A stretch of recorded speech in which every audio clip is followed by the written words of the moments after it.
নমস্কার বন্ধুরা, আমার ছোট্ট ইউটিউব চ্যানেল আর ডেইলি জিকিতে তোমাদের সবাইকে স্বাগত। আশা করি ভালো আছো তোমরা সবাই। বন্ধুরা, এয়ারপোর্ট অথরিটি অফ ইন্ডিয়াতে রিক্রুটমেন্ট হচ্ছে, ভাবলাম নোটিফিকেশনটা তোমাদের করে দিই।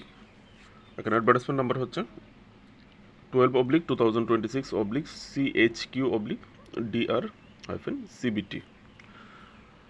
এখানে হচ্ছে ভ্যাকেন্সি, কী কী পোস্ট আছে, ঠিক আছে। ম্যানেজার এবং জুনিয়র এক্সিকিউটিভ পোস্ট। ম্যানেজার আলাদা আলাদা স্ট্রিমে, যারা ইঞ্জিনিয়ারিং স্ট্রিম নিয়ে পড়াশোনা করেছো তোমাদের জন্য দারুণ অপরচুনিটি। এখানে তোমরা নিচেরাই দেখতে পাবে পিডাব্লিউডি ক্যান্ডিডেট এবং কোন কাস্টের জন্য কতটা আছে, তোমাদের কাস্টের লাইন দেখে নাও, ঠিক আছে। অ্যাপ্রক্সিমেট 350-এর উপরে ভ্যাকেন্সি আছে, তোমরা এখান থেকে দেখে নাও, স্টপ করে দেখে নেবে।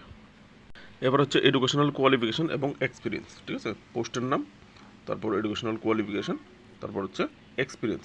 ম্যানেজারিয়াল পোস্টগুলির জন্য এক্সপিরিয়েন্স এবং জুনিয়র এক্সিকিউটিভ যে পোস্টগুলি, এগুলির জন্য এক্সপিরিয়েন্সের প্রয়োজন নেই। তো তোমরা এখান থেকে প্রথম যেমন manager civil engineering, B Tech civil ইঞ্জিনিয়ারিংয়ে 3 বছরের পোস্ট কোয়ালিফিকেশন মানে এক্সপিরিয়েন্স চাওয়া হয়েছে, ঠিক আছে, সিভিল ইঞ্জিনিয়ারিং ফিল্ডে। সেম ইলেকট্রিক্যালও same.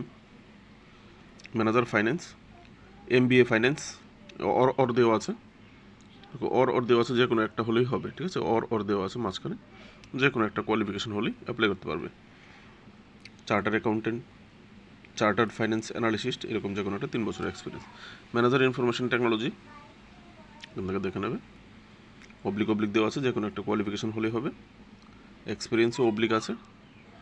Manager architecture, full time bachelor degree in architecture আর register with council of architecture, নিজের নাম কাউন্সিল অফ আর্কিটেকচারে রেজিস্টার হতে হবে। 3 বছরের এখানেও এক্সপিরিয়েন্স আছে। ম্যানেজার ল, এখানে LLB ডিগ্রি, 3 ইয়ার রেগুলার কোর্স অথবা 5 year integrated regular course after 10+2, 12 পাসের পর, ঠিক আছে।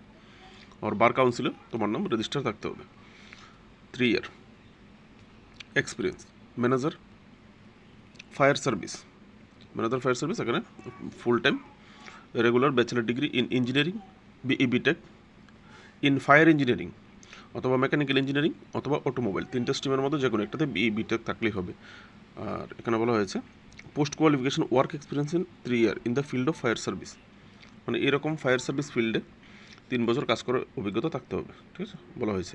আর ফায়ার সার্ভিসের জন্য নিচে ফিজিক্যাল টেস্ট দিতে হবে। কী কী দিতে হবে নিচে দেওয়া আছে সিলেকশন প্রসেসে, ঠিক আছে, বলে দেবো।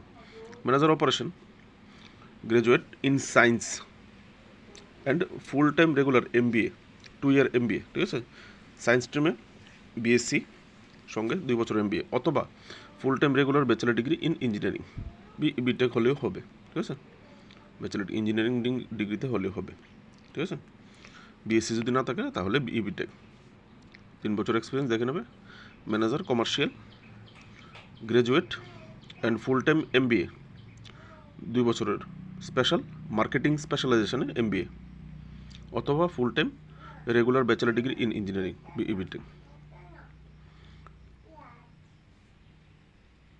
Manager corporate planning management service, আচ্ছা তোমরা দেখে নেবে, এগুলি বলতে গেলে দেরি হবে। ম্যানেজার কর্পোরেট কমিউনিকেশন, তারপর হচ্ছে জুনিয়র এক্সিকিউটিভ ফাইন্যান্স, এগুলিতে এক্সপিরিয়েন্স লাগবে না, ঠিক আছে, কোয়ালিফিকেশন। কারোর বুঝতে অসুবিধা হলে কমেন্টে জানাবে, তোমাদেরকে কোয়ালিফিকেশন বলে দেবো, ঠিক আছে।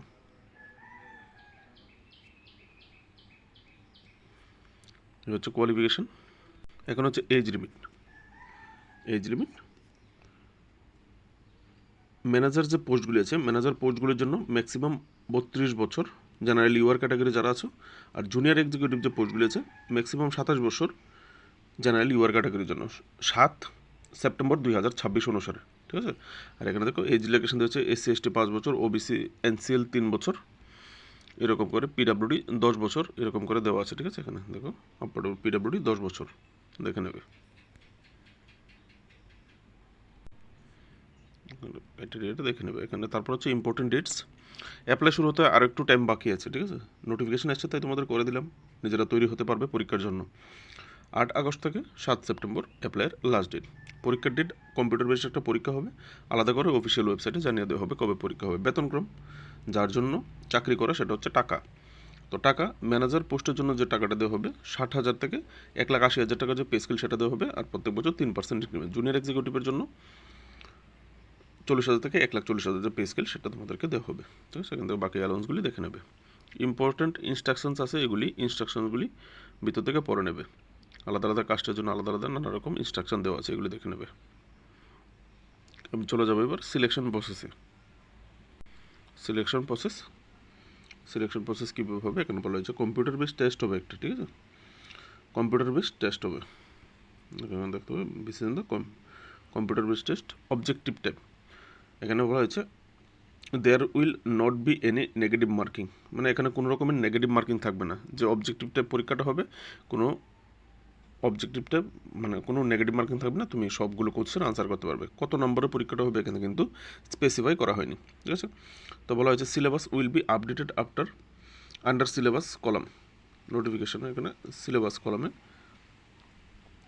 দেওয়া হয়েছে বলা হচ্ছে। ঠিক আছে, নোটিফিকেশন নাম্বার তো এই নোটিফিকেশন নাম্বারে দেখাচ্ছে, তো দেখে নেব নিচে সিলেবাস দেওয়া আছে কিনা। ঠিক আছে, এখানে বলা হয়েছে দেখো আরেকটা কলম বলা হয়েছে on the basis of the detail furnish in application form provisionally eligible candidate shall be call for computer base test. মানে এখানে তুমি যে যোগ্যতা তোমার যে ফর্ম ফিল আপের সময় দেওয়া হবে হতে পারে এর মধ্যে থেকে শর্ট লিস্টেড করে অ্যাডমিট কার্ড ইস্যু করা হতে পারে। ঠিক আছে, তার উপর ভিত্তি করে সবাইকে নাও দিতে পারে, এরকম কিছু এখানে বলা হয়। ঠিক আছে, দেখে নেবে অ্যাডমিট কার্ডে লেখা থাকবে কোথায় পরীক্ষা হবে না হবে সব কিছু ডিটেলস দেওয়া থাকবে। এখানে একটা কলম বলা হয়েছে দেখো computer base test will be followed by application verification subsequent test for all the post code 1 to 11। মানে ম্যানেজারেল যে পোস্টগুলি আছে ম্যানেজার পোস্টগুলির জন্য রিটেন টেস্টের পরে ইন্টারভিউ হবে। ঠিক আছে, ম্যানেজার পোস্টগুলির জন্য মনে রাখবে, আর এক্সিকিউটিভ পোস্টগুলির জন্য ইন্টারভিউ হবে না, এরকম বলা হয়নি এখানে। ঠিক আছে, তারপর এখানে দেখো ম্যানেজার ফায়ার সার্ভিস পোস্টের জন্য বলেছিলাম না আগে তোমার এখানে ফিজিক্যাল ফিটনেস দিতে হবে, কী কী দিতে হবে তোমরা এখানে দেখে নেবে।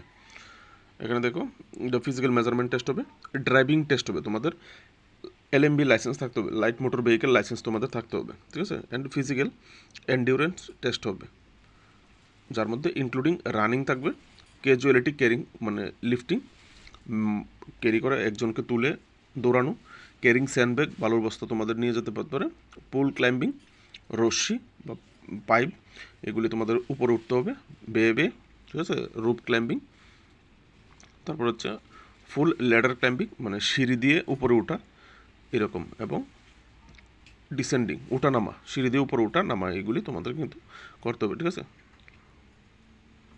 only those candidate who qualify the aforesaid test, যারা রিটেন টেস্টে কোয়ালিফাই করবে, উপরে যে টেস্টের কথা প্রথম বলা হয়েছে সেটার যারা কোয়ালিফাই করবে তাদেরকে ফিজিক্যাল টেস্টে নেওয়া হবে, তারপর ইন্টারভিউতে নেওয়া হবে।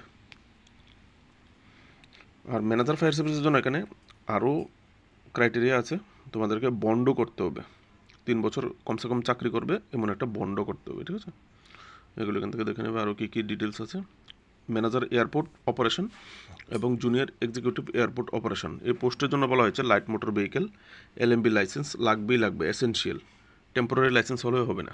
ঠিক আছে, না থাকলে বের করে নাও। তারপর হচ্ছে ফায়ার সার্ভিসের জন্য আবার এসেছে ফায়ার সার্ভিসও same valid permanent light motor vehicle licence থাকতে হবে, LMB লাইসেন্স থাকতে হবে যারা ফায়ার সার্ভিসের জন্য অ্যাপ্লাই করবে। চাকরি করলে নো অবজেকশন সার্টিফিকেট লাগবে, এগুলো এখান থেকে দেখে নেবে। এখানে দেখো ম্যানেজার ফায়ার সার্ভিসের জন্য বলা হয়েছে বন্ড করতে হবে,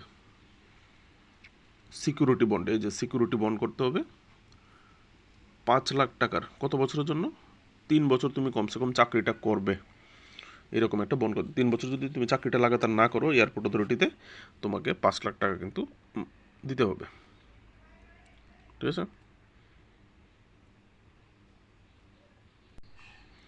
হাউ টু অ্যাপ্লাই, কীভাবে তুমি অ্যাপ্লাই করবে অনলাইন ওয়েবসাইটটা একটু জুম করে দিই www.aai.aero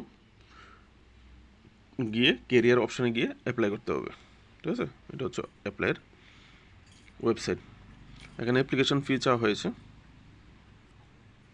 1,000 টাকা, অ্যাপ্লিকেশন ফি 1,000 টাকা দিতে হবে অনলাইন মোড। ঠিক আছে, কাদের লাগছে না এখানে application fee SC ST PWD candidate women and যারা যারা অ্যাপ্রেন্টিসশিপ ট্রেনিং নিয়েছো এয়ারপোর্ট অথরিটি অফ ইন্ডিয়া থেকে, তোমাদেরও অ্যাপ্লিকেশান ফি দিতে হবে না। ঠিক আছে বন্ধুরা, মোটামুটি যা ডিটেলস দরকার ছিল আমি তোমাদের প্রোভাইড করে দিয়েছি। ভালো লাগলে লাইক করবে, বন্ধুবান্ধবের সঙ্গে শেয়ার করবে, আত্মীয় স্বজনের সঙ্গে। চ্যানেলটাকে অবশ্যই সাবস্ক্রাইব করে একটু সাপোর্ট করে দেবে যদি পারো। ভালো থাকবে, বেস্ট অফ লাক।